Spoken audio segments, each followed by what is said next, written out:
California Wildfires Slideshow by Reuters reporting from Santa Barbara. Thousands of firefighters battling the massive Thomas fire braced for the return of powerful winds Friday that could again endanger communities, even as they mourned the death of a colleague killed on the fire lines.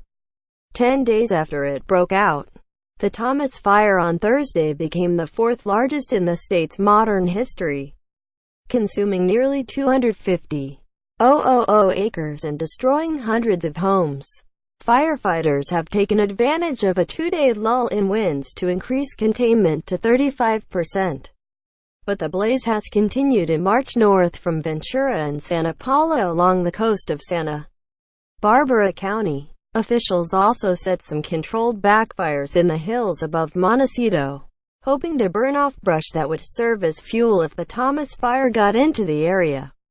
Forecasters predict a new blast of powerful sundowner winds on Friday, which could push the fire from the mountains back into the direction of homes. Another round of Santa Ana winds are expected Saturday and Sunday. Every day that goes by, the fuels get drier and drier and drier, said Tim Chavez, a battalion chief and fire behavior analyst with the California Department of Forestry and Fire Protection. We have really bad weather coming. It is going to be a very challenging few days. The mountains north of the coast produce notoriously unpredictable and dangerous conditions for firefighters, Chavez said. In the Matiliha Wilderness, which straddles the border between the two counties, observers saw 50-foot flames backing down a hillside overnight. He said, "It's unusual to see flames that tall working their way down a mountain."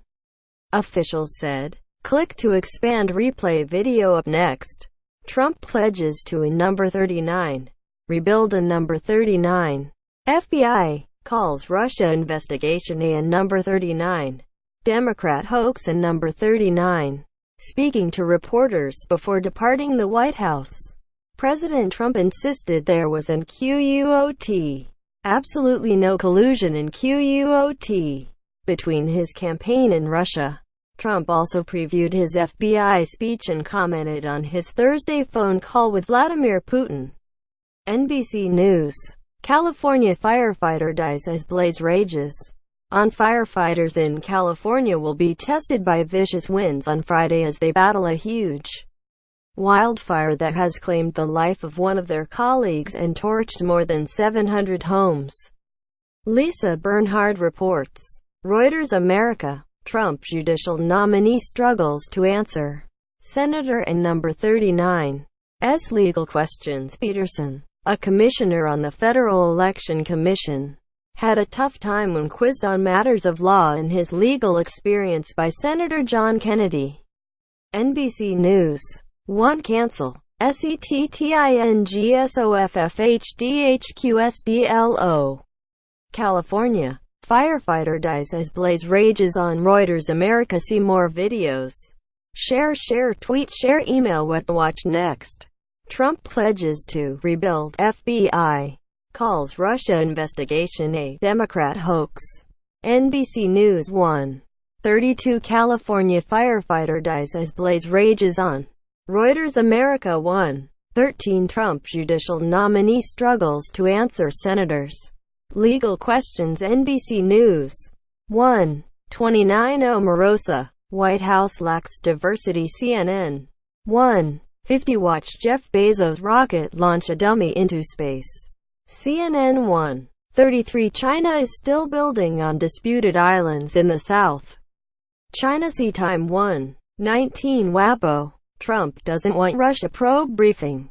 CNN. 4:40 Russian ex-minister jailed for 8 years for bribe-taking. Reuters. 0:47 What benefits do members of Congress get after leaving office? CBS. Minnesota. 2:22 FCC Chairman Ajit Pai defends repeal of net neutrality rules on day of crucial vote. International Business Times. 0:29 Train collision in France kills at least 4 teenagers.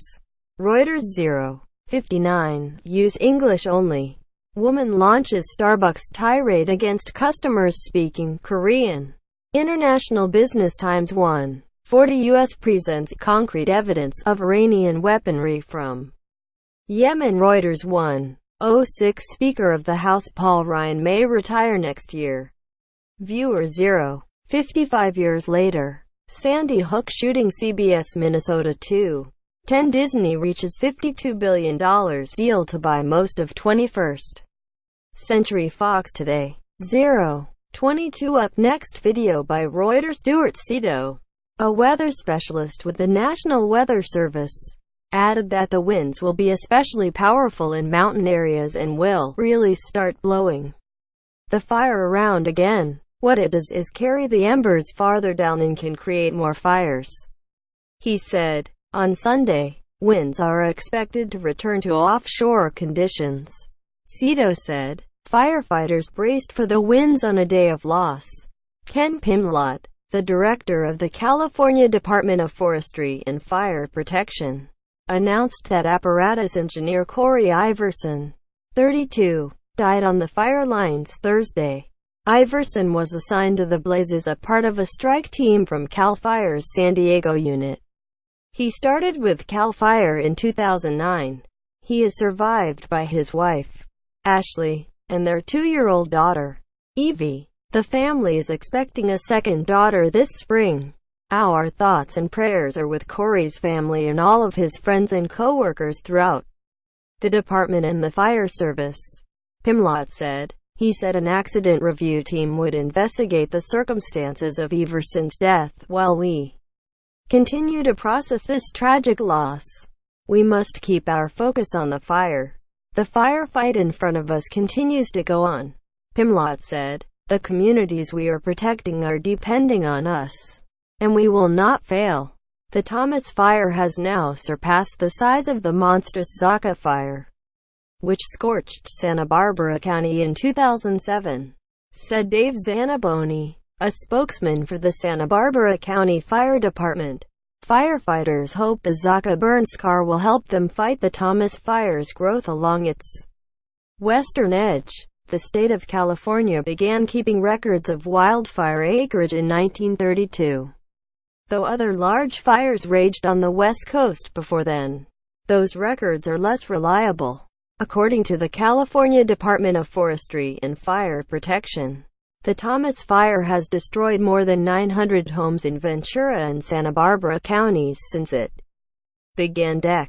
4 near Thomas Aquinas College in Santa Paula.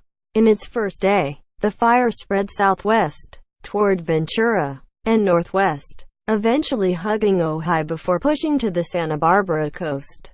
Virginia Pesola, 70, of Santa Paula was found dead in a car that had been involved in a crash last week along an evacuation route in a burn area of the Thomas Fire in Ventura County.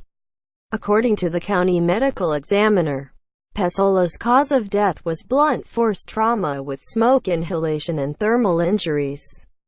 Javier Panzer at Law Times, com. Joseph Serna at Law Times, com. Brittany at Mahia at Law Times, com.